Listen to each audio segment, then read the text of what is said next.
Hi hello नमस्ते, welcome to जीडीपीटी classes जोहार झारखंड। मैं दामोदर वेद। मैं आपको जो बता रहे थे न्यूमेरिकल का अल्फा सीरीज, उसी क्लास को आज हम आगे आपको बताएंगे, जिसमें आपका एक क्वेश्चन हम लिखे हैं बोर्ड में। क्या लिखा हुआ क्वेश्चन, चलिए पढ़ते हैं।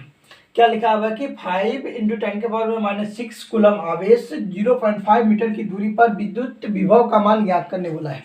ठीक है, तो आपको इसमें लिखेंगे। सबसे पहले हम लोग क्या लिखते हैं, जो दिया हुआ रहता है वो सब लिखते हैं, सॉल्यूशन लिखकर डाल देंगे। फिर लिखेंगे दिया हुआ है कि क्या क्या दिया हुआ, उठो लिखते हैं दिया हुआ है कि क्या क्या दिया हुआ है। यहाँ पर आपका जैसे ही सी मिल गया, सी मतलब क्या होता है, कूलम। आवेश कैसे मतलब कूलम होता है। आवेश दिया हुआ है, आवेश को हम लोग किससे लिखते हैं, क्यू से लिखते हैं। क्यू बराबर कितना दिया हुआ है, 5 × 10⁻⁻6 कूलम।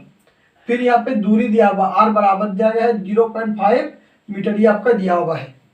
और यहाँ पे आपका विद्युत विभव निकालना है, मतलब भी निकालना है, लिखेंगे। इसीलिए भी बराबर क्या होता है, 1/4 पाई एप्सिलॉन Q/R होता है। ये फॉर्मूला होता है आपका, ये आपको याद होना चाहिए। ठीक है, 1/4 पाई एप्सिलॉन का मान कितना होता है, 9 × 10⁻⁹। और यहाँ पे Q का मान कितना दिया हुआ है, 5 × 10⁻⁻6। और यहाँ पे कितना दिया हुआ है, 0.5। ई जैसे पॉइंट हटाएंगे तो यहाँ पे 10⁻1 आ जाएगा। ठीक है, फिर E5 कट जाएगा तो यहाँ पे कितना बचेगा, 9 × 10⁻, यहाँ पे 9 और यहाँ पर आपका कितना है +1, प्लस वाला को एक साथ जोड़ लेंगे, इंटू 10⁻⁻6 रखेंगे। फिर 9 × 10 कितना हो जाएगा, 9 और 1 10 हो जाएगा। यहाँ पे लिखेंगे 10⁻⁻6। फिर लिखेंगे 9 × 10⁻10 - 6 लिखेंगे, तो लिखेंगे 9 × 10 9 में अगर 6 जाएगा तो कितना बचेगा आपका 4। ये आपका हो गया आंसर। लेकिन इस तरह बनाने से भी आपका एक नंबर कट सकता है। कैसे कट सकता है आपको थोड़ा बता देते हैं। जो आपका मात्रक होगा वो मात्रक लिखना जरूरी होता है, नहीं तो फिर एक नंबर आपका कट जाएगा। तो आवेश का ऐसा मतलब कूलम और इसका होता है मीटर। तो यहाँ पे क्या हो जाएगा, कूलम मीटर पर -1। इसको हम लोग क्या बोलते हैं, प्रति कूलम भी बोलते हैं, सॉरी और कूलम प्रति मीटर भी बोलते हैं इसको हम लोग। तो कूलम प्रति मीटर यहाँ पे भी लिखना जरूरी है, कूलम प्रति मीटर, और यहाँ पे भी लिखना जरूरी है कूलम प्रति मीटर। तो ये हो गया आपका फाइनली आंसर हो गया पहला नंबर क्वेश्चन का। अगर इसमें कुछ दिक्कत नहीं है तो हम लोग आगे बढ़ते हैं, आगे का क्वेश्चन हम लोग देखते हैं।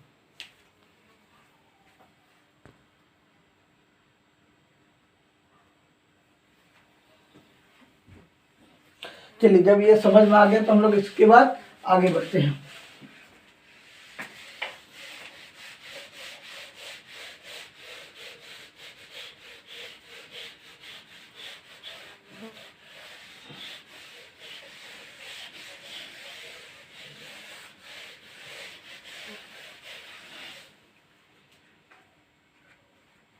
अब हम लोग लिखेंगे दूसरा नंबर का क्वेश्चन। दूसरा नंबर का क्वेश्चन क्या है आपका, वो लिखते हैं।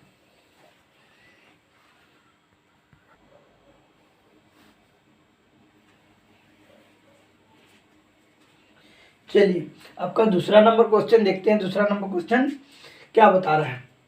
क्वेश्चन है कि सोना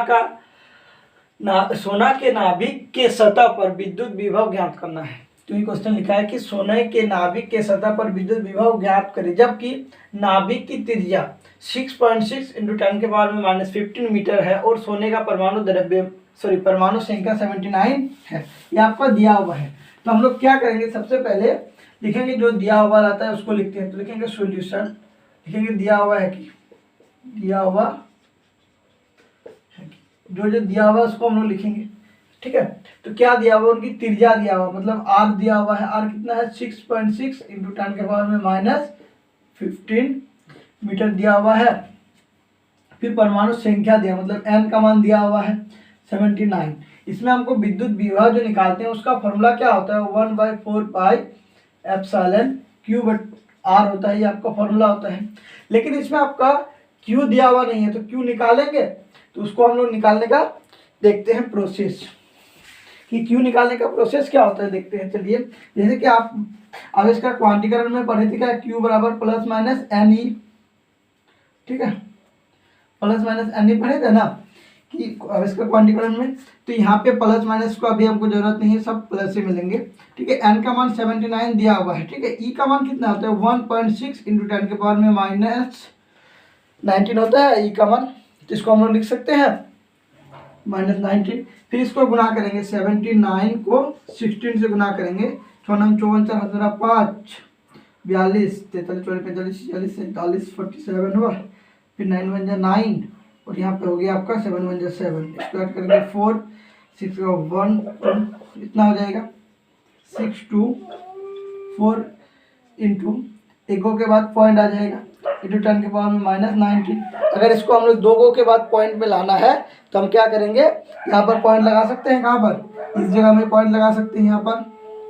तो इसी तरह हम लोग रहने देते हैं, ये आपका Q का मान निकल के आ गया।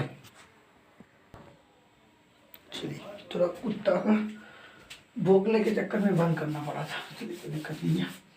तो ये पॉइंट अगर हटाएंगे तो इसमें क्या करेंगे 1264 ये पॉइंट को हटाएंगे तो मतलब नीचे को 0 आएगा, फिर ये 0 जब ऊपर जाएगा तो 20 हो जाएगा। तो यहाँ पे हम लोग क्या लिखेंगे 10 के पावर में -20। यहाँ पे आपका Q भी कितना निकल के आ गया 1264 इंटू 10 के पावर में -20 निकल के आ गया। ठीक है, फिर ये फॉर्मूला में अब हम लोग रखेंगे, ये फॉर्मूला में क्या दिया है 1/4 पाई का मान 1/4 पाई एप्सिलॉन का मान कितना होता है, मतलब ये पूरा का मान कितना होता है 9 इंटू 10 के पावर में 9 और यहाँ पर क्या होता है Q/R होता है। तो Q का मान कितना आया 1264 इंटू 10 के पावर में 20 माइनस में, और R का मान कितना दिया हुआ 6.6 इंटू 10 के पावर में -15 ये आपका दिया हुआ है। ठीक है, तो इसको हम लोग क्या करेंगे, ये पॉइंट को अगर यहाँ से हटाएंगे तो देखो यहाँ पे 0 आ जाएगा, मतलब 1 0 10 आ जाएगा। ठीक है,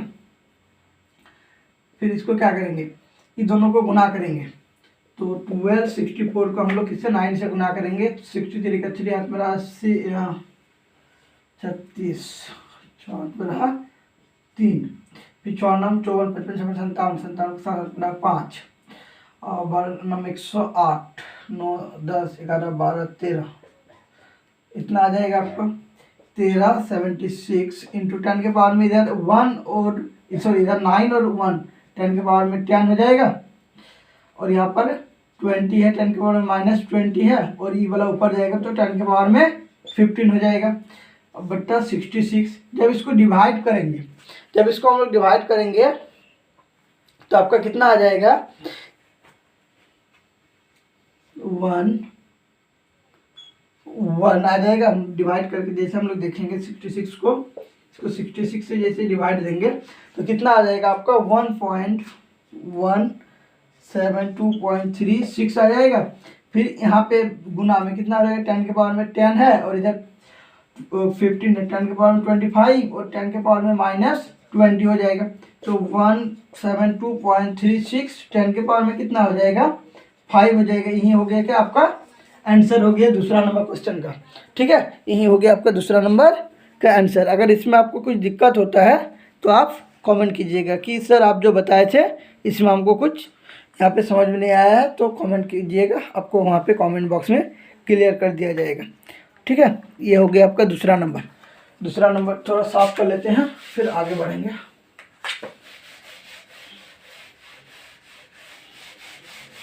ठीक है, ये दूसरा नंबर का अगर आपको सब समझ में आ गया तब तीसरा नंबर का सवाल लिखते हैं हम बोर्ड पर। तीसरा नंबर का सवाल क्या दिया हुआ है, चलिए देखते हैं तीसरा नंबर का क्वेश्चन। तीसरा नंबर का क्वेश्चन लिख लेते हैं हम एक बार बोर्ड में। चलो, तीसरा नंबर का सवाल क्या लिखा हुआ है बोर्ड पर देखते हैं। तीसरा नंबर का सवाल क्या है आपका, दो बिंदुओं के मध्य 0.5 कूलम आवेश को चलाने में 5 जूल कार्य करता है या काम करता है। बात एक ही होता है, काम मतलब कार्य को ही हम लोग काम बोलते हैं। ठीक है, इन बिंदुओं के बीच विभवांतर ज्ञात कीजिए। तो ये आपका क्वेश्चन समझ में आया। मान लीजिए दो बिंदुओं के बीच जो आपका आवेश है 0.5 कूलम है। ठीक है, और इसको चलाने में आपका 5 जूल का कार्य करना पड़ता है, तो इसका विभवांतर निकालने बोला है क्वेश्चन में। ठीक है, तो हम लोग जो जो दिया हुआ है उसको हम लोग लिखते हैं। तो लिखते हैं पहले, सबसे पहले क्या लिखेंगे सॉल्यूशन लिखेंगे, क्या दिया हुआ है कि, ठीक है, दिया हुआ है कि क्या क्या दिया हुआ है यहाँ पे हम लोग लिखेंगे। जैसे ही कूलम आ गया, मतलब यहाँ पर आपका आवेश दिया हुआ है, Q बराबर क्या है 0.5 कूलम। तो इसको चलाने में कितना कार्य करना पड़ता है, तो जूल किसका मात्रक होता है, कार्य का मात्रक होता है। रुकिए 2 मिनट।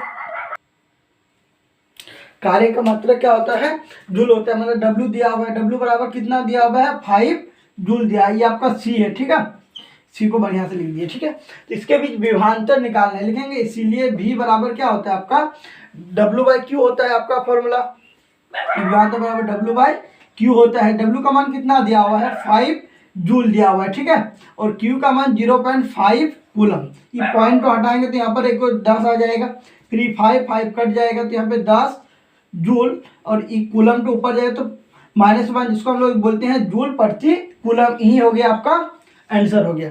अगर ये वीडियो आपको अच्छा लगा, मतलब क्वेश्चन जो आपको बताया कि लगा कि हाँ ये सब क्वेश्चन परीक्षा में आ सकता है, कि आपको समझ में आ गया क्वेश्चन कैसे बनाना होता है न्यूमेरिकल का, मतलब आपको वीडियो में जो भी बताया आपको समझ में आ गया, तो अपने फ्रेंड के साथ भी शेयर जरूर कीजिए ताकि उसको भी कुछ फ़ायदा हो सके। और तब तक देखते रहिए आप भी GDPT क्लासेस में दामोदर वेद। Thank you.